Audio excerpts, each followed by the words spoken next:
Cheers. Cheers. Happy Pride. Happy Pride. So excited to have you on here. I'm going to be like... Are we like going? Yeah, we're just going to go. Oh. We like literally just like go into it. It's just chill because it's just us. Conversation. Yeah. Typical convo. Man, you could have said action or something. No, okay. Maybe next time.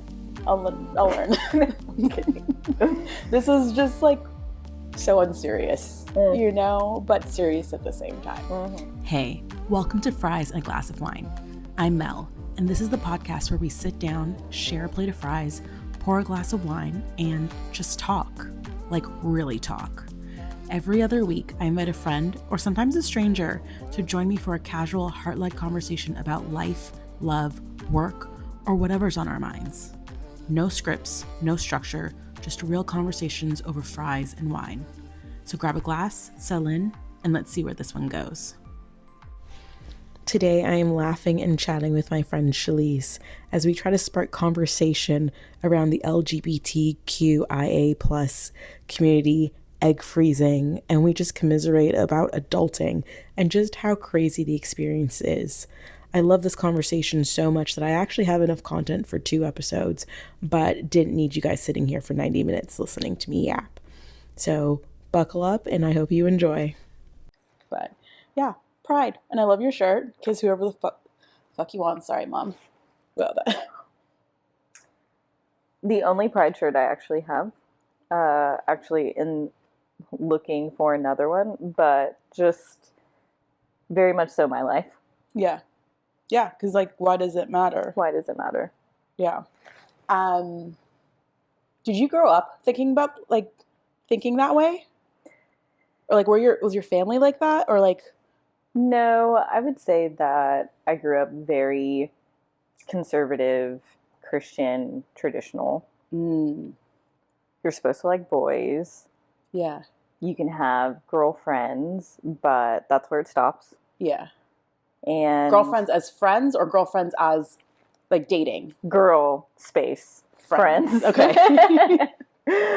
But honestly, I don't know that I even saw what a gay, lesbian, or other relationship looked like until I was sneaking watching Showtime when I was like 10 or 11, 12. Yeah. Watching Queer as Folk. And I was like, oh my gosh.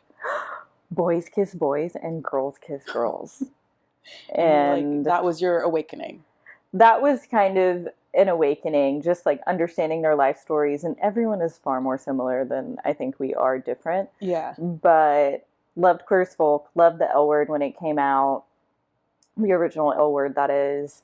And I think I always had crushes on specifically older women. Like, I played sports, and my coaches, I thought they were attractive. I had a little crush. And I would do some flirtatious things, but never, like, not in the same way that obviously I would flirt with a guy that was in my grade or anything like that. Yeah. But always a crush, never an action until I was 25. Ooh. Not even in like college. Not even in college. And you know, you hear girls say, oh, I've kissed a girl before. Yeah. Or, you know, it was just like a drunken night, kissed, not a big thing. Or you do it for attention. Right. Yeah. Not even kind of happened. Not a chance in my mind in college. And then 25, I met a girl. And then I remember the first time we kissed, I was like, oh, this feels the same as kissing a guy.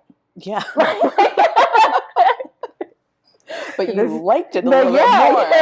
It's like, I like it. And I liked it the same, to be quite honest. Like, there was nothing just overly different about it. And I remember when I came out to my mom specifically, I told her love doesn't have a sex tied to it. Yeah. Or gender tied to it. It's just a word. Yeah. That you can say to people. And I think she still carries that with her. It's like, oh, yeah, well, you could either be with a guy, you could be with a girl. Love doesn't have a gender. I love that. So, like, she was a pretty accepting at first because you came out as bi? I did come out as bi. I did introduce them to my girlfriend at the time, but I wouldn't say that they're accepting. They're very I think that there's a scale of accepting that's like, oh, they're a part of our family now. Your partner Yeah. is a part of our family now, and they're calling them my partner. And then there's accepting that's like, oh, that's good for you. We're just not going to talk about it. It's not that I don't love you Yeah. and I don't want to get to know them. It's just I'm not going to ask unless you prompt something. And I think that's where I am with my parents. Yeah. It's very, unless I ask, they don't Yeah. bring it up. Is that like the Southern kind of like politeness, keeping things like status quo? I want to say Stepford wifey, but like it's not really Stepford wives, but like that kind of vibe where you keep everything is for show. So you keep all the things that are not status quo behind the scenes. I think so. I think it's just the era in which my parents grew up and lived in. Like every family has deep, dark secrets that you just don't talk about. And I think I'm like, give me a flashlight. Exactly. I'm like, I want to know all of this. I'm making life decisions here. Why didn't you tell me that this person that I'm related to has this illness? Yeah. Like this would have been helpful. Yeah. But yeah, it's very much so. I hate to say don't ask, don't tell, but very much so Like don't that. ask, don't tell. And there are aspects of it that are kind of annoying, and then there are aspects of it that my mom was in town this past week, and she's 67, and she's got, the world is rapidly changing for her. And then she has a daughter that married, kids, blended family. She has a daughter that is now dating a woman, and just navigating the waters of what's okay. Yeah. I think is very difficult at a certain age. Yeah, for sure. So I've grown up from like a young age knowing about the LGBT community. My sister's godfather came out when I was 10 or 11. So like that's a young age to have those conversations and like understand what those are. And so my parents had to have that with us because we were so close to him. Yeah. And he ended up moving. We were in Toronto. He was in Toronto, and then he moved out to Vancouver.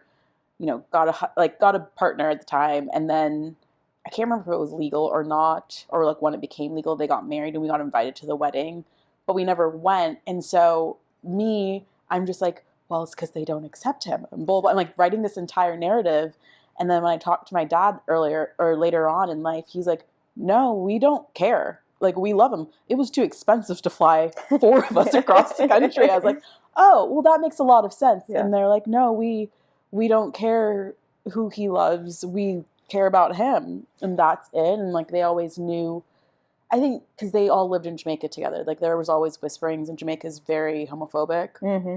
And so they always heard stuff. And so they were like primed for the conversation. But like, I've grown up in a space where like we just talked about it. And like, I've gone in Montreal, your favorite place to visit. Love Montreal. Bota. Yeah.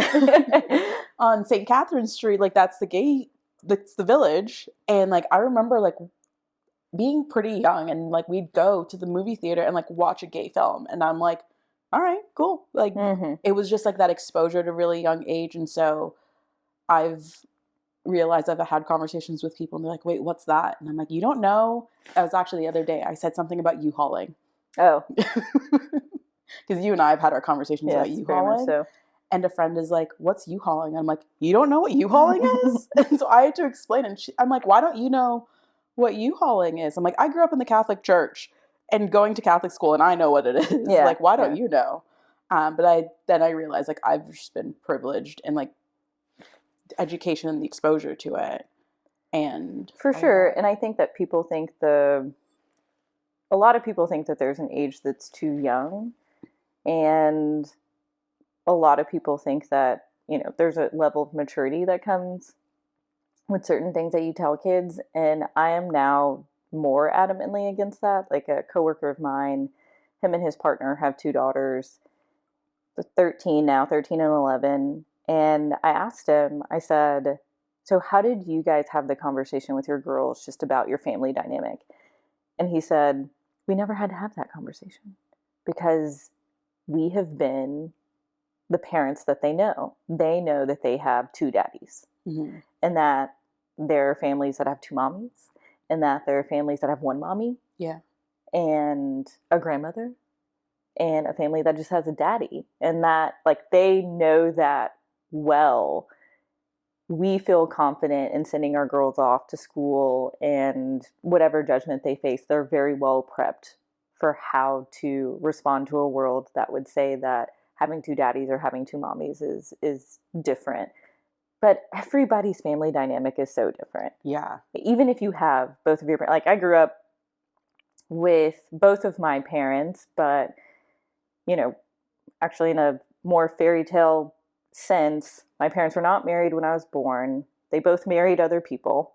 They divorced those other people and then married each other. Okay. So, but in a roundabout way, I grew up in a household with both my mom and my dad. And I feel like I turned out pretty normal. No, I'm kidding.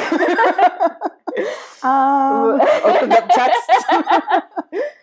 But I just think that like family dynamics and how families look, I almost kind of hate the idea that it has to be like dad, mom for there to be some level of normal. I guess for me, it's, do you grow up healthy? Like in a healthy family dynamic with healthy relationships, talking about, just like you said, like your parents talking to you about. Oh, wait, you think I grew up in a healthy family dynamic?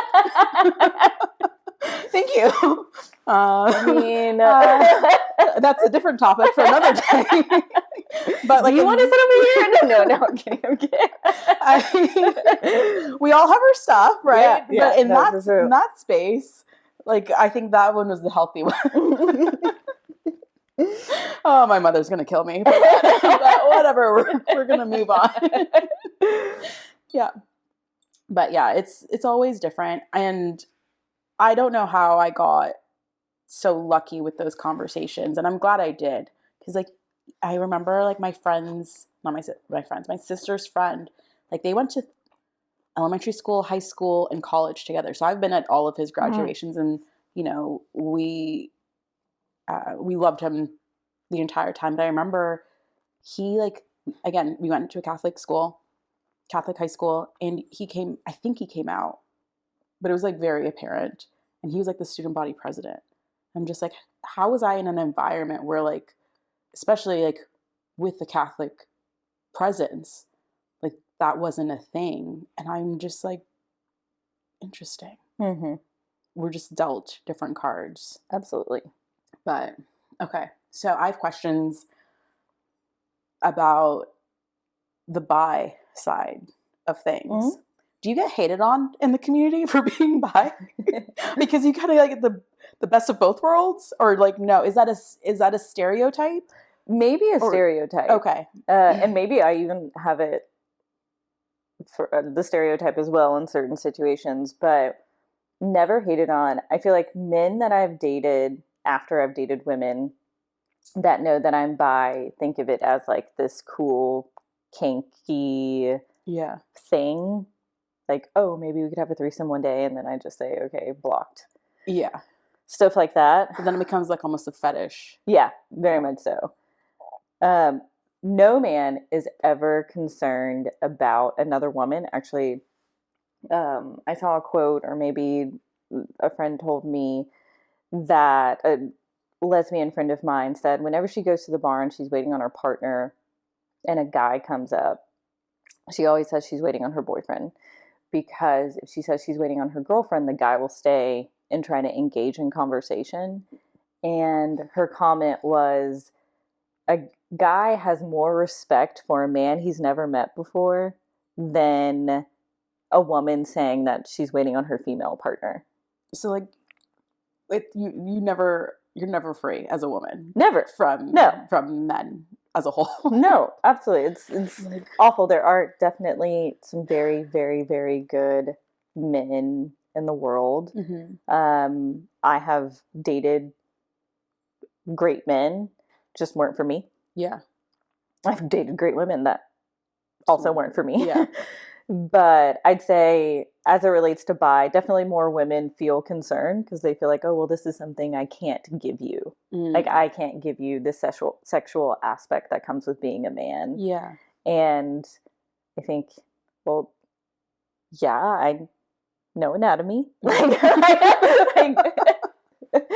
agreed. And if I wanted that thing, then I would just go be in that type of relationship. But so much more, or rather, I get so much more out of relationships other than sex and or the sexual part or anything else. Like, intimacy itself, in my mind, just has so much more to do with the person and less to do with their body parts. Yeah.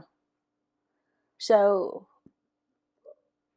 when you look at pansexual versus bi, which I want to get into because I had to learn what it was because my cousin years ago came out as pansexual, and I asked everyone I knew in the community, what does this mean?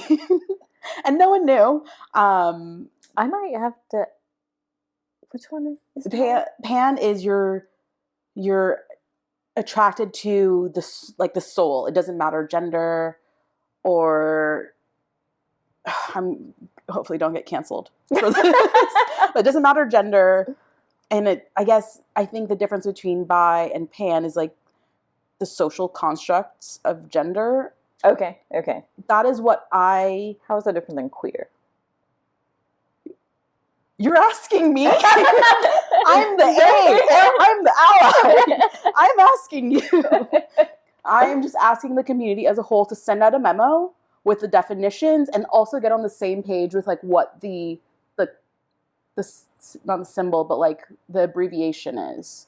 What do you mean abbreviation? Or we're like the LGBTQ. Oh. Because like when I was in Canada, I was working on something, like a pride piece for work, and it was 2S LGBTQIA plus sign. And I was like, good Lord, what are all of, well, I know what they are, but I'm just like, that is a lot. And is everyone on the same page about using all of this at all times? I'm like, are we offending someone by not using it? It is a slippery slope. I almost kind of relate it back to, I know black people, like I identify as black. Yeah. I don't identify as African American. Which I think is very, very similar. Like I am Black American, born here, raised here, my family, parents both born here, raised here. Yeah. Continue down generations, born here, raised here. Yeah. I have no problem with someone saying black. I know there are people very similar to me that would say, no, you need to say African American. That's a proper term. I personally don't agree, but I recognize why they might want the difference, maybe. I feel the same way with the LGBTQ community is I think 99.9% of the time that everyone says LGBTQ, they're really trying to be all inclusive of everyone and not like leave out the IA plus. Yeah.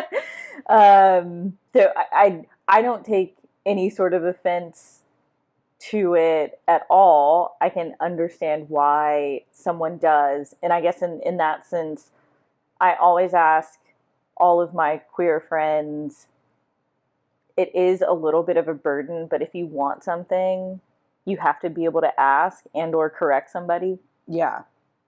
And if you don't feel comfortable asking or correcting somebody, then like, is it that big of an issue? Yeah.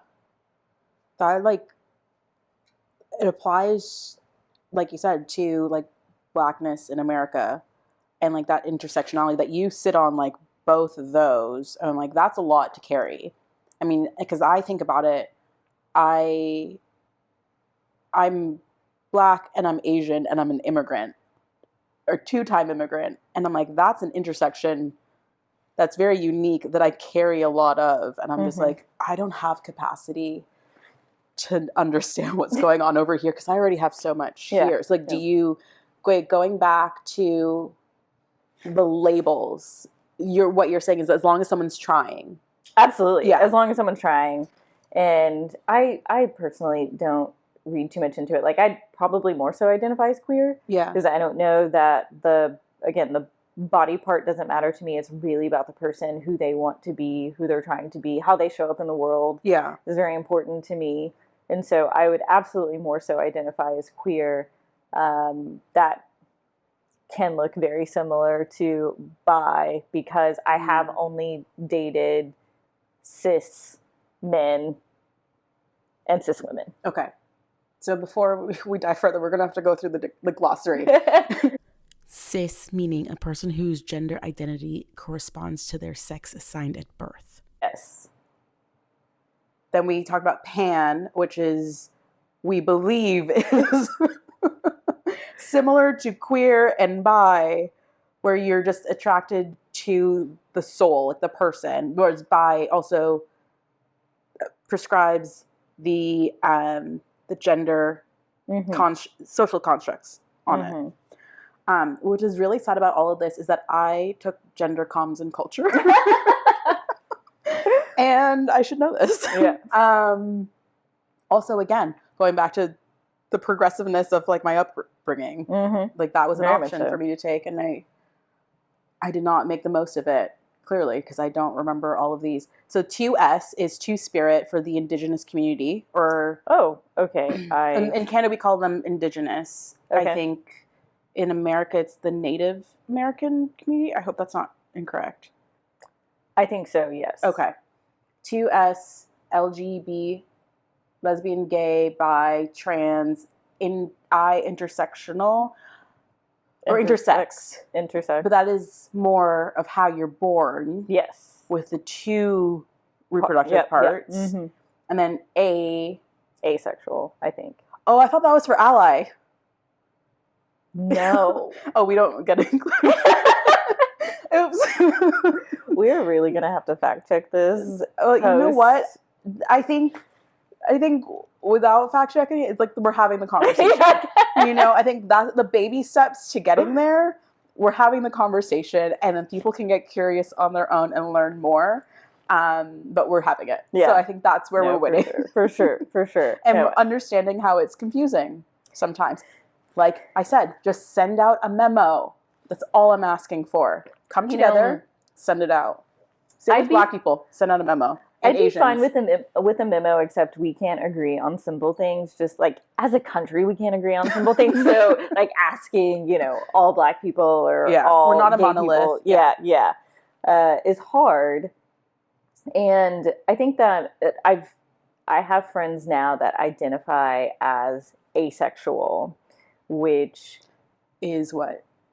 Essentially they don't tie intimacy to sex and or don't really want sex, like the act of sex. It's more so I want the person, and I believe that intimacy is cuddling and or some other, playing Scrabble or something else, but intimacy is not in the sexual act itself. And I find that interesting because I like sex. It's great. Yeah. We're just over here scratching our heads. We're like, okay. Definitely, but I feel respect it, don't understand it. Absolutely. I don't need anything else. Absolutely. But I love that what Pride is about, and generally just LGBTQIA is about, is being inclusive of everyone that feels like living this heteronormative lifestyle is just not for them. I mean, I don't think it's for me, yet I'm stuck in it. It is when I had a friend who, this was a few years ago, she was like, I'm just so annoyed with the men. She's like, I tried to date a woman and I couldn't do it. And I was just like, well, that's how you know it's not a choice. And I just like sat at the table like dryly like that. And she was like, that is so true. Like, she's like, unfortunately, like this is what I'm attracted to. Absolutely. And there's no amount of, I think people think that if I don't expose my children to X, Y, and Z, then they won't know about it. And that's so not true. Mm-hmm. I mean, they will know about it. They might have a harder time identifying what it is or naming it. Absolutely. And none of my friends that are gay, I feel like they knew a long time ago. Mm-hmm. Not stories like myself where it's like, oh, well, kind of, I had some crushes back then, but was still very much so, like when you play the MASH game, Yeah. have you played that before? Yeah. You're like, how many kids am I going to have? Yeah. Like, who am I going to marry? It was still Yeah. all men. Like, I didn't have women on Yeah. my MASH list at all. But they all knew so early and then suppressed their feelings and emotions until they felt like, okay, well, fuck it. Like, I'm an adult now. Yeah, I can Living do my own whatever I life. I want. can do whatever I want. Yeah. Going back to the heteronormative, Mm-hmm. like, can you define more like what that looks like? Is that like the nuclear family? Absolutely. Yeah. I think that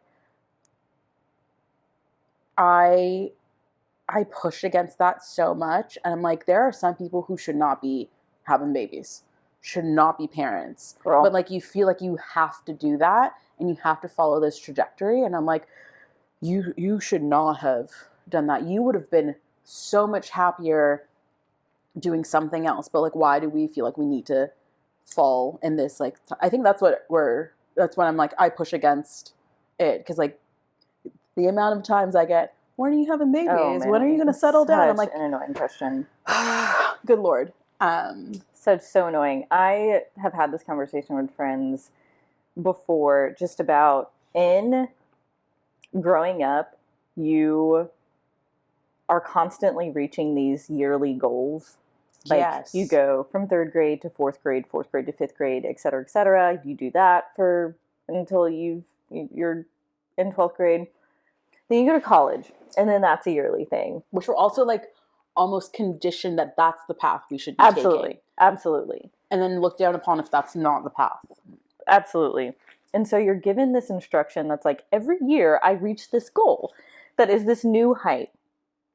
And then once you graduate from college, no one tells you what's the goal. The next goal in your mind is, okay, I need to find somebody and get married and then have children. Yeah. Like, that is the next immediate goal in your mind after you've been conditioned for now, I guess, 16 years. Yeah. That go from kindergarten to first, et cetera, et cetera.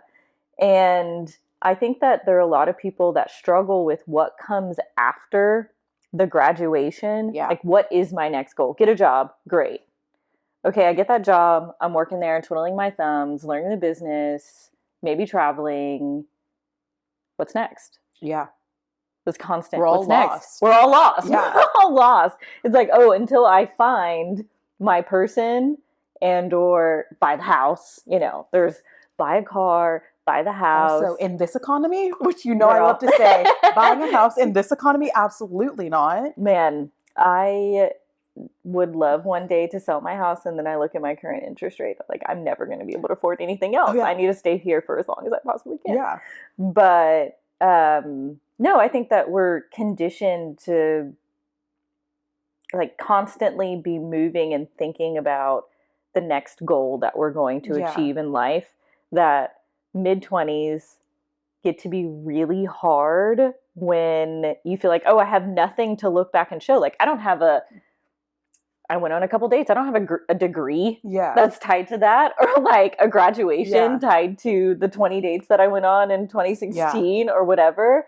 It's everybody wants that little milestone kicker. Like, this is the issue with millennials, right? They say that we're the trophy generation. We're the trophy generation? That's what I hear, is that we always want, everybody gets a trophy. Oh, no, I feel like that was after us. Like, at least our age. I think that was after us. I never got it. No, like, you and I are too competitive to have been part of the trophy generation. I think it was like late millennials. Okay. Not us. But we're tied to... I thought that was stupid. We're tied to, we don't have, what is it? Like, we change employers all the time. Yeah. And the loyalty. No loyalty specifically. And we always are just after the next thing, the next goal. And I think there's a little bit of truth to that. I definitely think that all of us millennials, especially all of us that are going to therapy, we're all trying to figure out, like, what is next? Yeah. Because honestly, adulting just ain't it, girl. Can we tap out? I know. Like this for but like 50 more years? I think it's just like what I think where I've landed with that is just like there's so many different facets of ourselves that we can have in different phases and like ways that we can reinvent ourselves, not reinvent ourselves, but like have different evolutions of ourselves as we go along. So like this is my this phase and this is my this phase. And so like you then look back in your life and you're like, oh, it was really full. Like my like fear in life is like I'm on my deathbed and I'm like I didn't live. Yeah. Like that is like what drives me. I'm like, did I get the most out of life? Did I experience everything? Or was I just at home, watching TV the entire time? Granted, that is great for a phase, but like, are you doing the most? Are you living your fullest experience? But yeah, when you graduate, I'm not Tinks. Are you familiar with the influencer Tinks? No. She got really popular in like 2020, and she's actually the reason I have a tennis necklace, which is like probably one of the most basic things about me. Is like I lost my necklace, and my stack, and then I was like, well, I need to replace it. I want to get something new, and I followed her. I really liked how the tennis necklace looked, and like got it, and like I've had it ever since. Tangent that we didn't need to go down, but we still did. But she's like, your 20s are the most wrongly marketed decade. I agree. Yeah. Because you're so lost. You're trying to figure out who you are. You're not making any money. Your friendships are not disappearing, but they're changing. It's very hard. And I remember like, I think a lot of my friends, the first time I lived down here in my 20s, it's like adding a difficult period and then moving countries. It's like an environment where like it's very different from Canada or Toronto. But like a lot of my friends were older. And so I remember when I went to a 30th birthday party and that person was going through like this midlife crisis at 30. And I was like 25. I'm like, I need to be doing this. I need to be buying a house. I need to be doing this. And I was just like, wait, I'm 25. I can chill. But I was on that hamster wheel. Very similar. I remember with friends in their 30s, maybe they were 10 years older than me. I feel like because my sister is 10 years older than me, a lot of my friend group tends to be in that 9 to 10 year period, just because I was with my sister growing up for so long. But 10-year difference. And I remember having a conversation about freezing your eggs. And all of them were like, I'm getting to this point, I'm 35, 36, where like in the next 4 years, I need to freeze my eggs. And at 25, I was like, oh, I want to do it at 29. As early as I possibly can. Yeah. Like this is, at the time, I was very, I think of having kids as more as insurance right now, or like freezing eggs. The process of freezing eggs is more of insurance. Then I was gung ho. Like I am having my 2.5 kids and one boy, one girl. These are their names. Yeah. You don't even want to see my document and notes with all the names that I've captured. Oh no, we're going to go into this. Oh, please don't. But anyways, like 25, it was something that I was thinking about as like, that's the next step. Like, I don't want to have kids now, but I want to save for the future. And ultimately, I think that in having these conversations with people that are older than me, I felt like I've been always a little bit older. Yeah. In my thought process of like, oh, well, I need it similar to you. I need to do this now. Yeah. Like, but all my friends are doing it. I need to do it.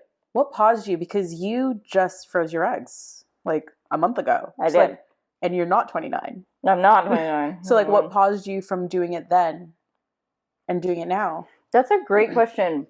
I don't know. I think like... Because you had the same insurance, right? We did upgrade our insurance in 2021. So it would have been 31 when we had a new plan. But I think 25, I was dating a woman and I knew that she wasn't my forever. Mm-hmm. I didn't know what was coming next. Then I dated multiple women after, dated some men after as well. And I think I also started thinking about kids very differently. Like, I liked the life that I was building for myself. Yeah. And having kids just wasn't it. Yeah. In that moment. In that moment. Things So can change. even thinking about freezing my eggs at 29, like, it was always a thought. And I said when I was 29, okay, for sure, by the time I'm 33, and now I'm 34, and I've frozen my eggs. But how I think about it is so different. Like, I think that you grow so much from 18 to 22 in college, but there's this level of growth that happens between like 26 and 32. It's your Saturn return. Sorry. Before I get woo, your Saturn return, it's around the ages of like 28, like call it like 31, 32-ish. Mm-hmm. It's usually around 30, like that's the main age they call it. But it's when Saturn returns to the same point that you in the sky that when you were born. Oh. And so you go through a lot of changes in your life. Like what you define as success as like in your 20s changes. And I think that sometimes it happens earlier for people. Sometimes it takes a longer time to like implement. It's almost like Groundhog Day. If you don't learn your lesson, it keeps on showing up in different ways. Mm-hmm. And so, it's a really transformative time. Like who I was at 25 and who I am now, two different people. Absolutely. Like 22 and now vastly different people. So yeah, like freezing your eggs as an insurance is a good, because you don't know who you're going to be in 2 years too. Absolutely not. I wish I would have done it a little bit earlier. I'm fortunate that I had a good bounty and a good harvest. The way you sent me that text message and you're like, it was a bountiful harvest. I'm like, what the hell? Like, I'm so glad we're talking about it like this. Yeah, I'm very lucky. And, you know, I've got some children on ice after some sperm donor selection, and I am far less stressed about the future now having gone through it. Mm-hmm. And I realized, you know, I was thinking about this the other day, growing up, we always had multiple cars in my house. Mm-hmm. So if your car wasn't working, you could always take another car. Yeah. There was always some level of having multiple things, which anybody that comes to my house are like, man, you have like a TV everywhere. You have a TV here, a TV here. Like, why do you need so many? And I don't know, there's a therapy session somewhere in there. But I've had 2 cars for the longest period of time. I remember that. And now I only have 1, and it's in the shop, and I'm stressed. Girl, there's things called Uber. I know, but I'm so stressed. I will come pick you up. Like, I'm so stressed because it's like I can't do this thing for myself anymore. And I tied this back to egg freezing because, you know, for me, it was like freezing my eggs was not enough. It was, I need to go fertilize them. It's like, there's insurance and there's a premium insurance. And I feel like I ordered the premium insurance, which is very on brand for your life. Absolutely. Yeah. You are premium branded. Like when you told me about your United status and you freaking out about that, which is actually not the first time I've heard about it from other people. So like you're not alone, but I'm like, this is on brand for you. Let's dive into this conversation. Mm-hmm. And for context, you're losing your 1K status this year. And as someone who travels, like I understand how hard it is to get that and then to lose it too. Like that is, yes, it is a privileged experience, but I get it. No, you know, but like that is on brand for you to like have a premium insurance. And I love that for you. I love it for me too. No, I'm really happy that I went through the process. I would tell any and all of my friends to start early, do it, get it out of the way, especially if insurance is going to pay for it. It is well worth, maybe not well worth the time because it is kind of miserable, but I think if you want to have kids, like it is so well worth the time and the effort.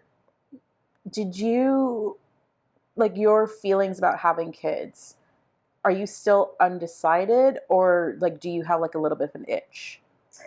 A little bit of an itch now that I know they're real. Ooh. Yeah. Okay. Your starting lineup.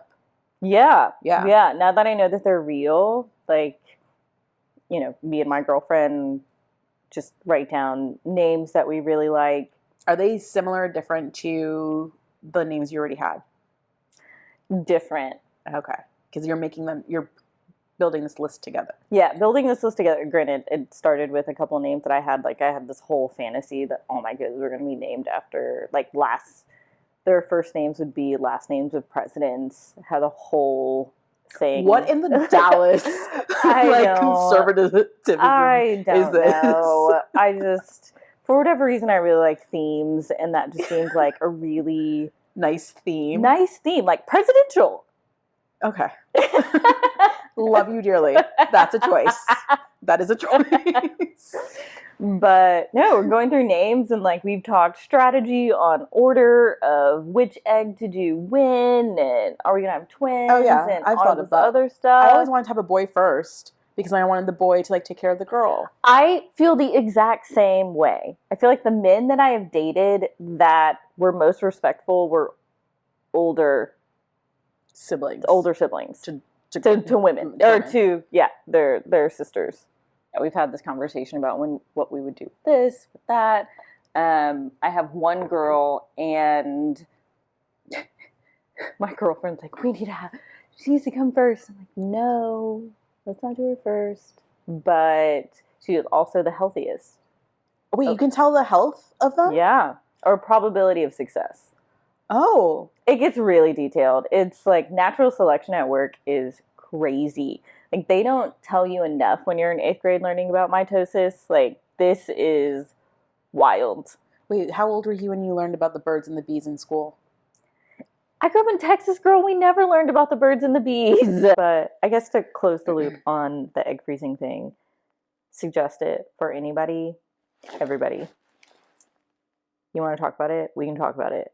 Yeah. Actually, last year, this time, I was new in a friend group, and someone had told me, oh, you should talk to this girl because she recently went through the process. And I love getting data and information. You love collecting data. I love collecting data. That is how you approach dating. You're like, I'm collecting data. And I'm like, you are such a nerd. Absolutely. And I was like, oh, okay, yeah, let me collect this data, whatever. And she was an anesthesiologist. So I'm like, you're a doctor. Yeah. Like, tell me about the process, like what's going to happen, etc. Her comment to me when I said, hey, I heard that you froze your eggs. I'm very interested in just kind of like your experience through the process, what I should be prepared for, because I'm planning to do it myself. And she said, that is such a personal story. I can't believe you even have the nerve to ask me. She's not a girl's girl whatsoever. Absolutely not a girl's girl. Oh, and how dare she? I know. What about her bedside manner? I would never want her. Give me her name. I will make sure I never have her as. What hospital system is she in? I know. And it was such a frustrating conversation. One, because she took it as like, I'm this horrible person, and now I've got friends involved in this, and it was this whole mess of a thing. But what really just kind of like the sources of information out there, I love Reddit, but Reddit will give you doom and gloom. I think a lot of people who have, if you have a good experience, you're not writing about it. Exactly.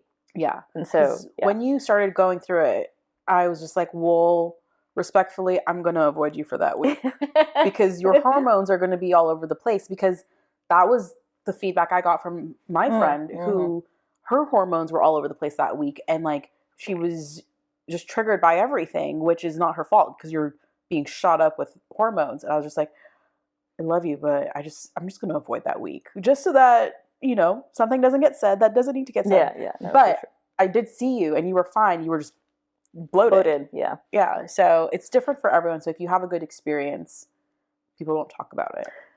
For sure. And I think that more people should be talking about it. Again, everybody talks about it on Reddit, and Reddit is also the house of just craziness and nonsense. I love it kind of as a platform, but sometimes you just need positive feedback. Yeah. Shalyce, this has been a fantastic conversation. I agree. I loved it. I hope that everyone can follow along with our tangents, but I think we did a really good job of bringing people back and connecting the thread. Thank you for being on Fries and a Glass of Wine. I'm glad that you like the fries. Thanks so much for sharing some fries and a glass of wine with me today. If you enjoy this conversation, make sure to follow the show on Apple Podcasts or Spotify and subscribe on YouTube so you'll know exactly when the next episode drops. Until then, take care, stay curious, and keep the good conversations flowing. Cheers!